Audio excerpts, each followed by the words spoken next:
ना इधर ना उधर, सीधे मुद्दे पर नजर। और क्या है आज की खबर, आप देखना शुरू कर चुके हैं न्यूज़ 18 पुनीत के साथ। तो हम बात कर रहे हैं एक बार फिर से अमेरिका और ईरान के बीच जो तनातनी चल रही है उसकी। एक दूसरे को धमकियां दी जा रही हैं और अपनी ताकत भी दिखाई जा रही है।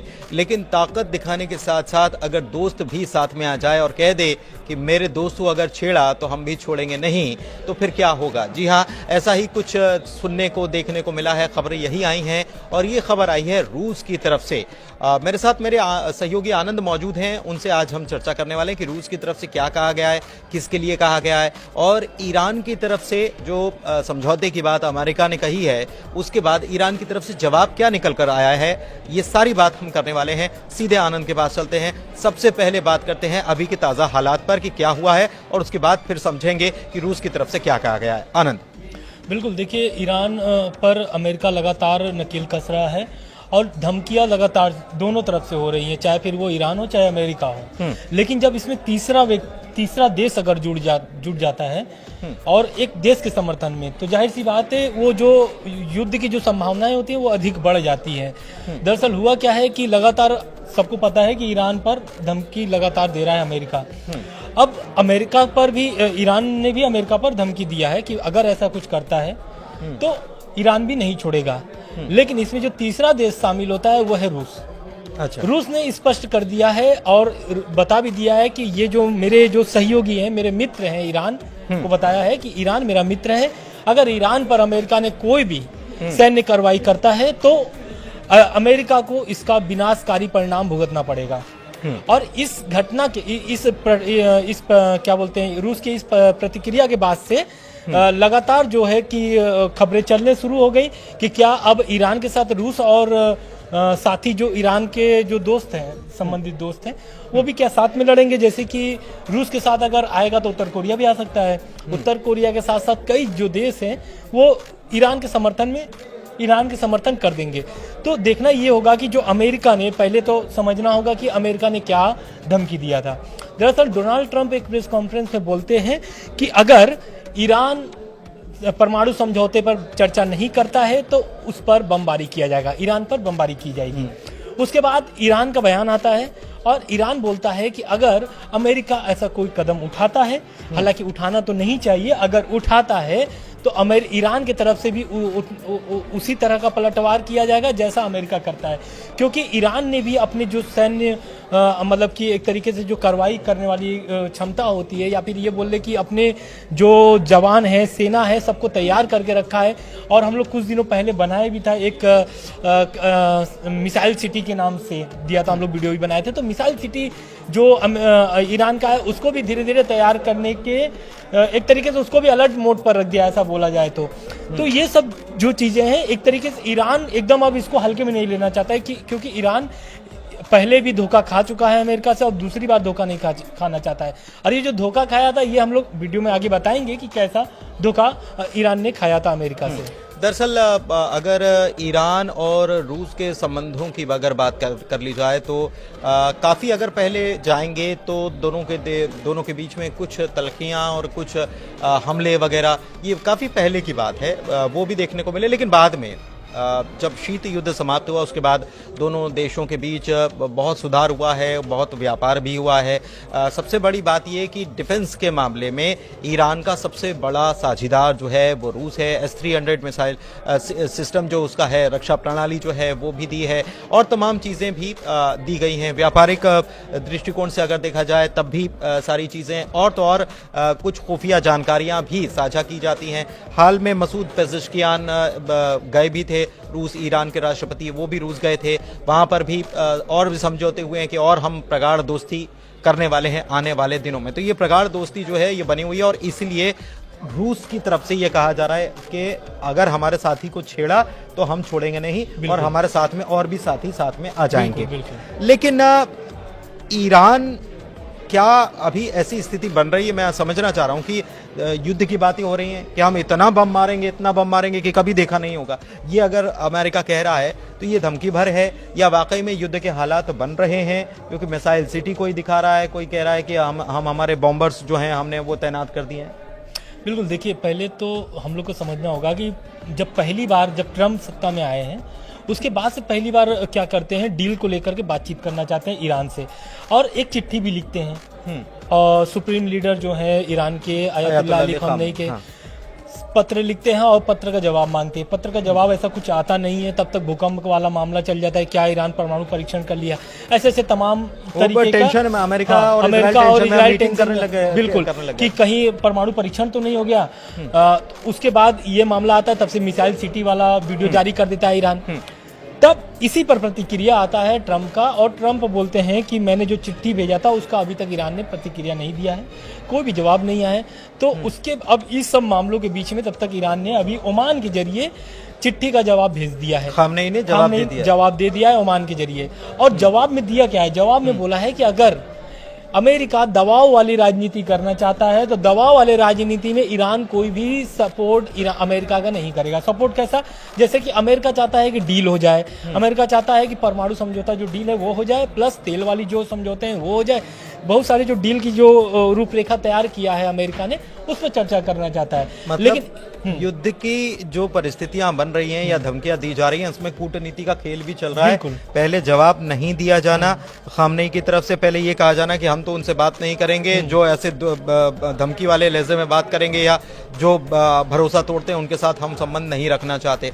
दूसरी तरफ एक लेटर भी जारी करना, तो एक कूटनीति का भी खेल चल रहा है। बिल्कुल। और एक चीज और मैं आपसे ये इस चीज को समझना चाह रहा हूँ, जब मैंने ये सवाल किया कि क्या युद्ध जैसी परिस्थितियां हैं या फिर कुछ और चल रहा है और ईरान को भी उस बात की खबर लग गई है। बिल्कुल, देखिए क्या होता है ना कि जब अमेरिका, पहली बात तो अमेरिका जहां भी हाथ लगाता है उस देश को बर्बाद ही कर देता है, ऐसा देखा गया है।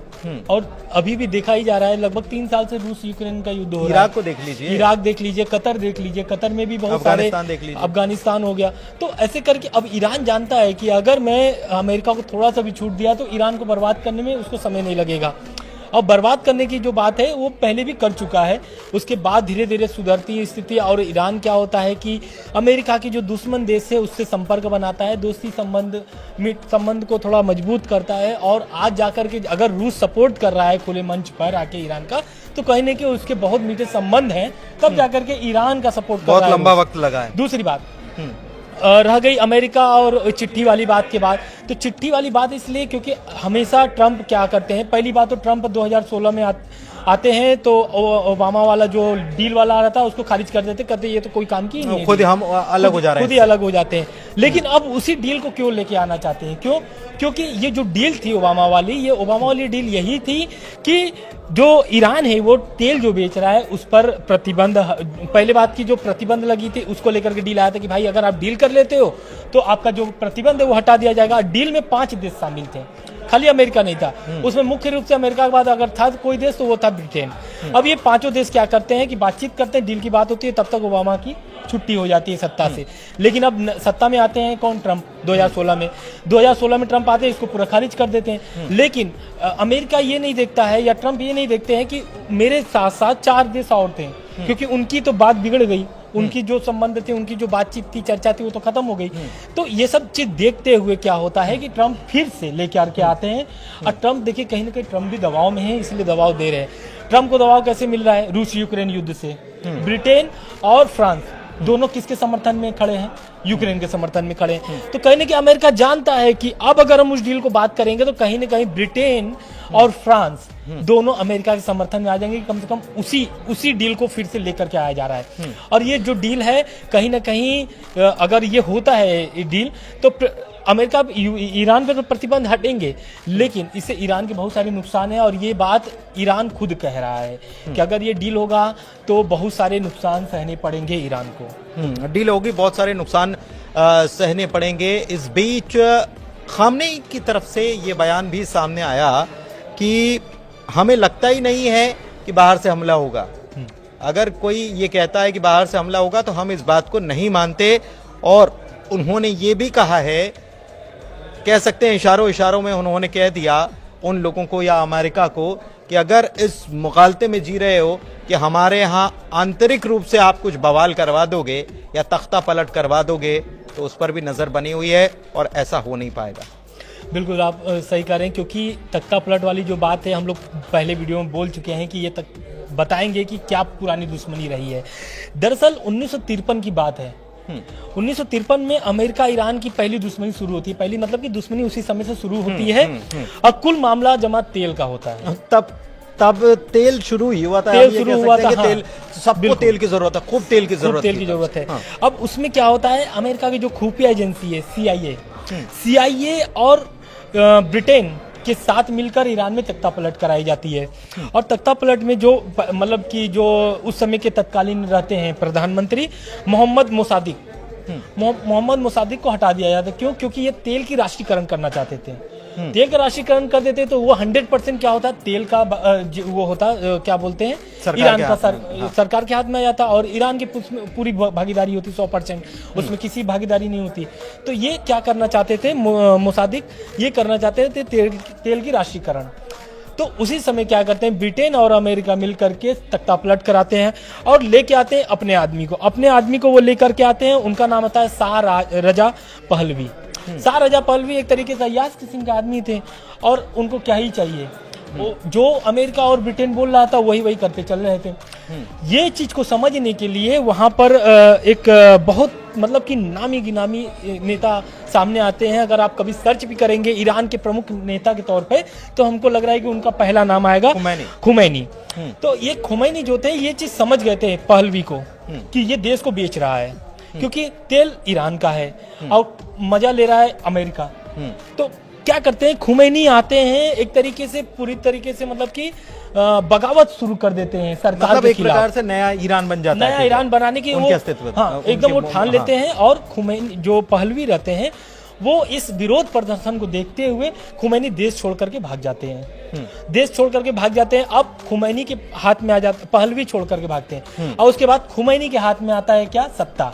खुमैनी के हाथ में सत्ता आता है। फिर उसके बाद जो दुश्मनी शुरू होती है ईरान और अमेरिका की, और अभी तक आपको वो दुश्मनी देखने को बीच में थोड़े से संबंध ठीक होते हैं, फिर बिगड़ते हैं, संबंध बिल्कुल वही संबंध वो सुधरते हैं 2016 में, जो लेकर के 2015 में ओबामा लेकर के आते हैं डील। और उस समय सुधरने के एकदम लग रहे थे कि ऐसा है कि अब ईरान और अमेरिका की जो दुश्मनी है वो खत्म हो जाएगी।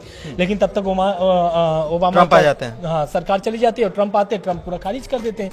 तो पूरा जमा मामला ये तेल वाला दिलचस्प ये है आनंद कि ट्रम्प 2 बार आ चुके हैं और जब भी आते हैं तो आते से ही ऐसा कुछ धमाका करने के मूड में रहते हैं कि बोले अपनी मौजूदगी भी तो दर्ज होना चाहिए। बिल्कुल, अमेरिका से हैं, अमेरिका के राष्ट्रपति हैं, तो हमको समझो तो सही।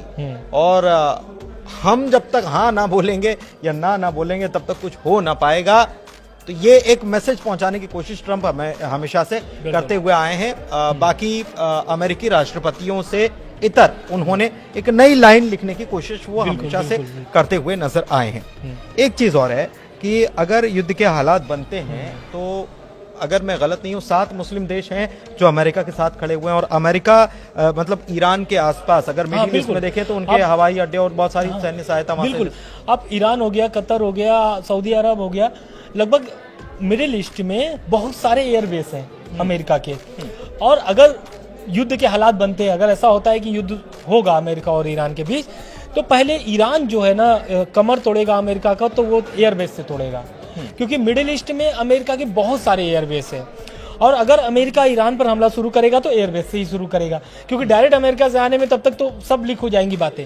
अगर एयरबेस से हमला शुरू करता है ईरान के ऊपर, तो जाहिर सी बात है ईरान भी उसी टाइप से अपनी तैयारी बांध करके चल रहा है कि अगर अमेरिका हमला करता है तो पहले सभी एयरबेस को बर्बाद करेगा, मतलब वो टारगेट करके रखा। हाँ। लेकिन इस बीच दिलचस्प बात यह है कि एक खबर और आई कि अमेरिका ने इन एयरबेस की जगह पर हिंद महासागर में डिएगो गार्सिया एयरबेस, बिल्कुल हाँ। और वो है ईरान से 4700 किलोमीटर दूर, और वहां से तैयारी शुरू कर दी है। उनके स्टेल्थ बॉम्बर्स जो हैं, B-2 स्टेल्थ बॉम्बर्स जो हैं वहां से, इसलिए क्योंकि ये बैलिस्टिक मिसाइल की जद में नहीं आता, 4700 किलोमीटर बैलिस्टिक मिसाइल की जद में नहीं आता, तो ये तैयारियां वहां पर शुरू कर दी गई हैं। तो उससे एक स्थिति और बनती है। लेकिन अभी हाल में ईरान की तरफ से मिलिट्री एक्सरसाइज हुई थी, अभी एक 25 तारीख को ही, और इसके पहले आपको याद होगा हमने बात की थी कि चाइना और रूस के साथ मिलकर भी इन्होंने अरब खाड़ी में हुई थी और तीनों देश करके मिल करके सैन्य अभ्यास भी किया। किए थे। बिल्कुल। तो सैन्य अभ्यास किया, सैन्य अभ्यास से ताकत भी दिखा दी और ये भी समझा दिया कि अगर आप सत्ता पलट की बात मैं कह रहा था, क्या अमेरिका ये कोशिश, क्योंकि ट्रंप ये कह चुके हैं कि हमको युद्ध नहीं लड़ना, हम चाहते हैं कि बातचीत से मामला सॉल्व हो जाए, क्योंकि ये भी खबर आई थी कि नेतन्याहू ने कहा था कि आप बोलो, हमने उनके परमाणु जो सेंटर्स हैं वो टारगेट करके रखे, हम हमला कर देते हैं, हथियार दे दो, बस हमको मिसाइलें चाहिए इतनी दूर तक मार करने वाली। बिल्कुल। आप इसी बात पर लेकर के अमेरिका, ईरान का भी बयान है। ईरान बोलता है कि अमेरिका हमें मजबूर कर रहा है कि मैं परमाणु बम बना लूं। और ये ईरान के जो है नेता हैं, उन्होंने बोला है कि अगर अमेरिका का लगातार इसी तरह दबाव बनता रह गया और इसी तरह दबाव की राजनीति अगर अमेरिका करता रह गया तो मुझे मजबूरी में ही परमाणु बम बनाने की योजना बनानी पड़ेगी। एक मतलब ऐसा प्रतिक्रिया, वो तो पहले ही बोलता है कि हम परमाणु बम नहीं बना रहे हैं, लेकिन अगर ईरान को मजबूर किया जा रहा है तो परमाणु बम बनाने में इसको कोई देरी नहीं लगेगी। लेकिन एक चीज और कि रूस ने कह दिया कि भाई हम साथ में खड़े हुए हैं और अगर हमारे दोस्त की तरफ देखोगे तो हम भी छोड़ेंगे नहीं। चीन की तरफ से बयान नहीं आया। मैं इसलिए कह रहा हूं क्योंकि टैरिफ वॉर को लेकर के चीन पहले से ही गुस्से में नाराज बैठा हुआ, और चीन ने यह भी कह दिया था आनंद कि आप टैरिफ वॉर छेड़ लो या कोई भी वॉर छेड़ लो, फिर हम उसके लिए तैयार हैं। तो क्या बीते दिनों चूंकि मिलिट्री एक्सरसाइज इन्होंने की है, तो उसके बाद क्या ये हम मान सकते हैं कि चीन भी साथ में आके खड़ा हो सकता है ईरान? बिल्कुल। देखिए, अगर लड़ाई होता है, अगर युद्ध शुरू होता है, मुझे लगता है कि लड़ाई शुरू होने से ज्यादा ये है कि अभी कौन किसके साथ खड़ा है और कौन कितना प्रेशर बना सकता है। क्योंकि देखिए, रूस अगर खुले मंच पर सपोर्ट कर दिया ईरान को तो जाहिर सी बात है चीन को आना पड़ेगा। क्यों? क्योंकि चीन और रूस जो है यूएन में क्या बोलते हैं, वीटो पावर में है, और चीन कभी भी रूस का साथ नहीं छोड़ना चाहता है। क्योंकि जिस तरीके का अमेरिका चीन पर भी बहुत सारे दबाव बनाए हुए, बहुत सारे क्या बोलते हैं वॉर, जो टैरिफ ऑफ वॉर की बात कर रहे हैं, तो वहां पर ये लोग का तो बहुत शुरू से स्टार्टिंग से ही चल रहा है। बिजनेस को लेकर के हमेशा अमेरिका और चीन लड़ते भिड़ते रहते हैं। तो कहीं ना कहीं अमेरिका के दबाव में चीन सपोर्ट कर सकता है ईरान को, रूस के साथ साथ। और उसके साथ साथ उत्तर कोरिया तो खुले मंच में बहुत सारे हथियार, आधुनिक हथियार ईरान को मुहैया करा चुका है, और जरूरत पड़ने पर जब रूस के धरती पर उतर सकता है उत्तर कोरिया के सेना, तो ईरान में क्यों नहीं उतर सकता है? क्योंकि दोनों ही उसके जिगरी दोस्त बन चुके हैं अभी तक भर में। बिल्कुल। कुल मिलाकर ये कहानी आपने समझी कि अभी कौन देश कौन सा खेल खेल रहा है, किसकी तरफ से क्या प्रेशर बनाया जा रहा है। अंतर्राष्ट्रीय स्तर की राजनीति कुछ इसी तरीके की होती है। वहां पर बयानों के भी मायने होते हैं और कौन साथ में आकर खड़ा हो गया है, उसके बाद परिस्थितियां बदल जाती हैं। ये बार बार कहा जाता है कि अगर हमारी तरफ देखा तो अच्छा नहीं होगा, हम इतने बम मारेंगे, हम उतने बम मारेंगे, हमारे पास ये ताकत है, हमारे पास वो ताकत है। लेकिन इतना आसान नहीं होता किसी भी वॉर को छेड़ना, क्योंकि वॉर से ज्यादा ट्रेड इंपॉर्टेंट है, ट्रेड जरूरी है, व्यापार जरूरी है। बार बार हम ये कहते हैं कि दुनिया व्यापार से चलती है, वॉर से नहीं चलती है। खैर, इस वीडियो में फिलहाल के लिए बस इतना ही। चर्चा कैसी लगी बताइएगा जरूर कमेंट करके। साथ ही में आपको वीडियो अच्छा लगा तो अपने लोगों के साथ, साथियों के साथ शेयर जरूर कीजिए। हमारे चैनल को सब्सक्राइब कीजिए और खबरों पर नजर बनाए रखने के लिए न्यूज़ 18 मध्य प्रदेश छत्तीसगढ़ देखते रहिए। धन्यवाद।